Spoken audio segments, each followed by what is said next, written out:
বৰপেটা সত্ৰৰ দালানৰ সন্মুখত কাতিৰ শেষ দিনটোত অৰ্থাৎ শনিবাৰে অনুষ্ঠিত হয় কাতিমহীয়া নাম।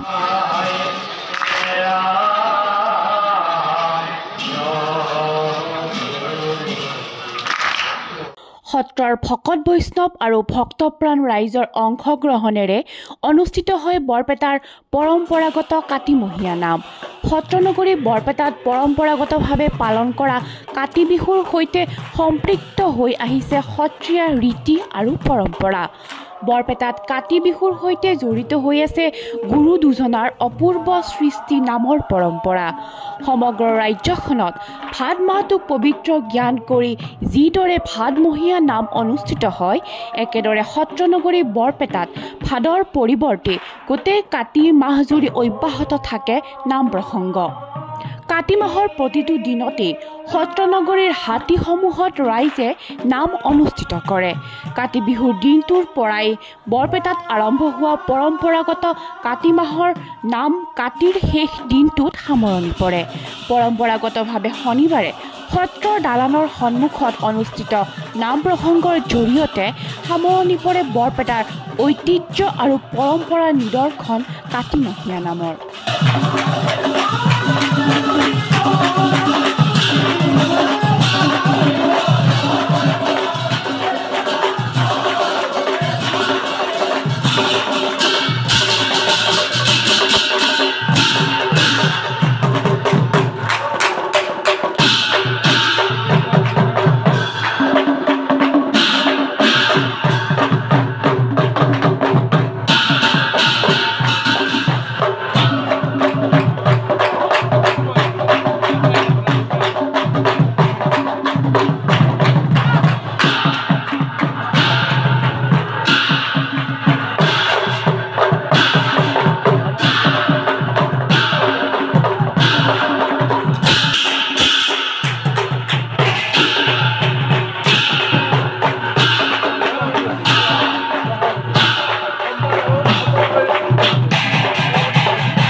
Gori Prahani Ra Kirtana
যে কাটি মাতো আচলতে দামোদৰ মা দামোদৰ শব্দটো কি দাম মানে ধৰি আৰু উদৰ মানে হৈছে পেট অৰ্থাৎ পৰম ভক্তা কাৰণ ভক্তা পরম ভক্তা গোপিনী যশোদার সেই ভক্তির সিংস্বরূপে ভক্তি ধরির বান রয়ে গেছিল এখানে ওর পেটত যে বান্ধর চিন রয়ে গেছিল সেখানে ওর নাম হলো দামোদর আর এই কারণে পবিত্র মা যেহেতু আমার গোটেই সমস্ত গতিতে প্রকাশ পাইছে আৰু ভকত বৈষ্ণৱসকলে এই সত্ৰ নামঘৰত সদা সৰ্বদা ভগৱন্তৰ নাম লৈ আছে।